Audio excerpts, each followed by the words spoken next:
ही Donald Trump ने महज 30 minute में तख्ता पलट कर दिया हो, लेकिन क्या अमेरिका इसी तरह ईरान में 36 साल के खामेनी शासन का तख्ता पलट कर सकता है?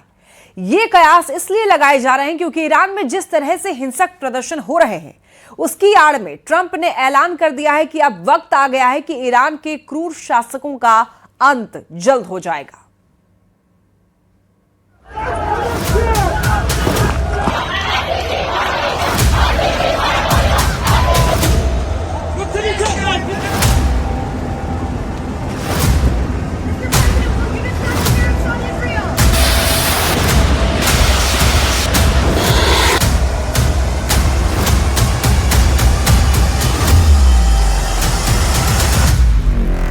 ईरान में ऑपरेशन वेनेजुएला, खामनेई का खानदान तबाह हो जाए।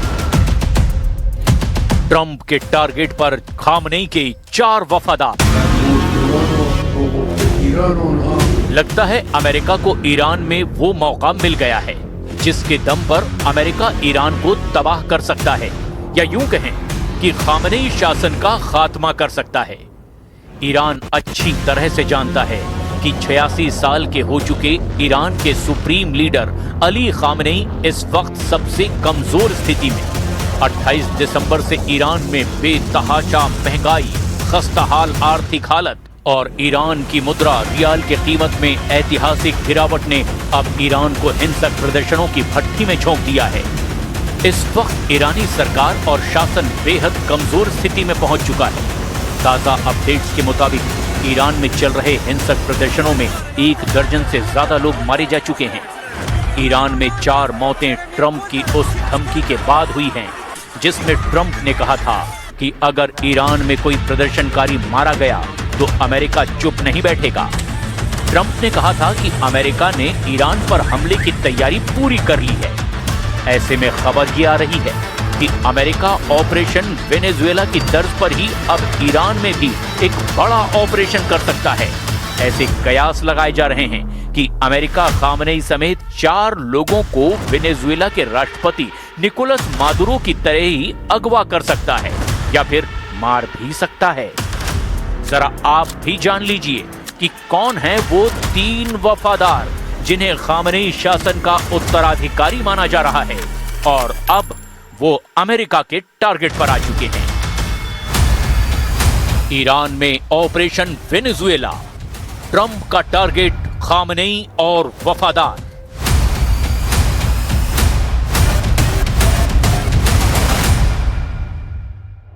क्या ईरान में वेनेजुएला जैसा ऑपरेशन हो सकता है? इस सवाल का जवाब पश्चिमी मीडिया में अलग अलग तरह से तलाशा जा रहा है और दावा किया जा रहा है कि ईरान की जबरदस्त सैन्य क्षमता, लड़ाकू तेवर और मिसाइलों का भंडार ट्रंप के सामने सबसे बड़ी चुनौती है। लेकिन इसके बावजूद ट्रंप और उनके सलाहकारों को लगता है कि ईरान में चल रहे मौजूदा हालात और ईरानी सरकार और शासन के खिलाफ हिंसक प्रदर्शन अमेरिका के ऑपरेशन वेनेजुएला को ईरान में आसान बना सकते हैं। अब आप ये भी जान लीजिए कि अमेरिका ईरान में खामनेई समेत 4 लोगों पर राष्ट्रपति मादुरो जैसा ऑपरेशन क्यों करना चाहते हैं और वो खामनेई समेत 4 लोग आखिर हैं कौन? अमेरिका का ईरान में तीसरा बड़ा टारगेट है ईरान के एक प्रभावी धर्मगुरु अली रेजा अराफी। अली रेजा अराफी असेंबली ऑफ एक्सपर्ट्स के दूसरे उपाध्यक्ष हैं।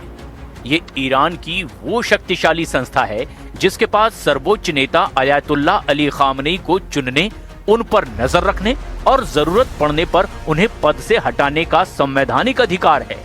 वर्तमान में खामनेई की बढ़ती उम्र को देखते हुए अराफी की इस पद पर उपस्थिति उन्हें ईरान के अगले सर्वोच्च नेता के चयन में एक किंग मेकर या फिर स्वयं एक मजबूत उम्मीदवार बनाती है। वो ईरान के सभी धार्मिक मदरसों हौजा के प्रमुख हैं, जिससे पूरे देश के मौलवियों और धार्मिक छात्रों पर सीधा सीधा नियंत्रण होता है। वो गवर्निंग काउंसिल के 12 सदस्यों में से एक हैं, जो ये तय करती है कि कौन चुनाव लड़ सकता है और कौन से कानून इस्लामी सिद्धांतों के अनुरूप है। और ईरान का चौथा और बड़ा टारगेट अमेरिका के लिए ईरान में हाशिम हुसैनी बुशहरी हैं, जो कि अमेरिका और इजराइल की आंखों में कांटे की तरह चुभ रहे हैं। Hashem Hosseini Bushehri assembly of experts के पहले उपाध्यक्ष हैं। इनका नाम हाल ही में टॉप 3 की गुप्त सूची में शामिल होने की भी खबरें सामने आई। वे धार्मिक हलकों में काफी सम्मानित हैं और वर्तमान व्यवस्था में कट्टर समर्थक हैं। हाशिम हुसैनी बुशैरी को खामनेई के बहुत भरोसेमंद माना जाता है और ईरान के मदरसों के प्रमुख भी रहे हैं। उन्हें एक ऐसे उम्मीदवार के रूप में देखा जाता है जो शासन की धार्मिक और राजनीतिक व्यवस्था के बीच संतुलन बना सकते हैं। अगर अमेरिका और इजराइल मिलकर ईरान के मौजूदा हालात का फायदा उठाते हुए खामनेई समेत इन 4 लोगों को रास्ते से हटा दें, तो ईरान पर अमेरिका और इजराइल की मजबूत पकड़ हो सकती है। लेकिन दिक्कत यह है कि ईरान में खामनेई शासन की जड़ें इतनी मजबूत हो चुकी हैं जिन्हें मौजूदा हिंसक आंदोलन से नहीं उखाड़ा जा सकता। 36 साल से खामनेई का शासन अमेरिका और इजराइल पर बहुत भारी पड़ रहा है। आयतुल्लाह अली खामनेई ने हिंसक प्रदर्शनों पर कड़ा रुख अपनाते हुए कहा कि दंगाइयों को उनकी सही जगह दिखाई जाएगी। हालांकि उन्होंने स्वीकार किया कि महंगाई को लेकर जनता की मांगें जायज है, लेकिन उन्होंने इसे बाहरी ताकतों की साजिश बताया है।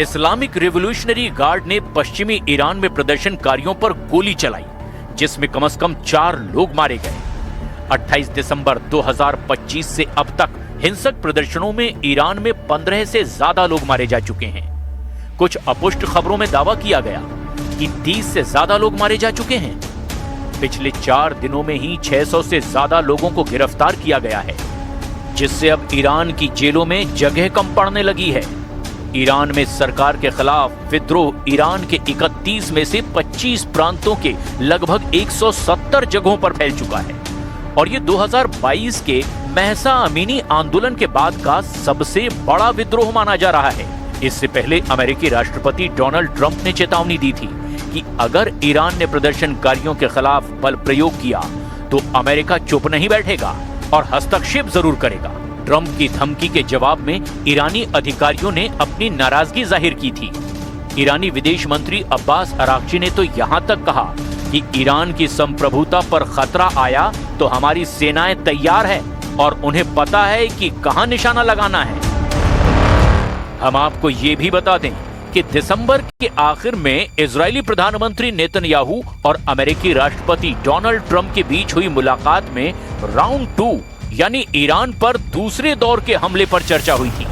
इजराइल का मानना है कि जून 2025 के युद्ध में जो काम अधूरा रह गया था उसे अब पूरा करने का समय है। इजराइल ने स्पष्ट कर दिया कि यदि ईरान ने अपने परमाणु कार्यक्रम को फिर से शुरू किया या फिर मिसाइल क्षमता को 2025 के स्तर से ऊपर ले जाने की कोशिश की तो इजराइल तुरंत सैन्य कार्रवाई करेगा। इसी को लेकर इजरायली रक्षा बल यानी आईडीएफ ने सरप्राइज वॉर की तैयारी तेज कर दी है।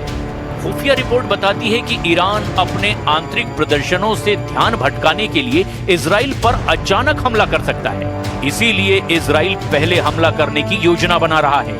ताजा खुफिया जानकारियों के मुताबिक ईरान ने इजराइल की ओर मार करने के लिए अपनी लगभग 3000 बैलिस्टिक मिसाइलें तैनात कर रखी है। हाल ही में ईरान के द्वारा किए गए मिसाइल परीक्षणों को इजराइल एक हमले के कवर के रूप में देख रहा है। ईरान ने चेतावनी दी है कि यदि उसके परमाणु ठिकानों पर फिर से हमला हुआ तो वो इजराइल के प्रमुख शहरों तेल अवीव और हाइफा को निशाना बनाएगा। ईरान के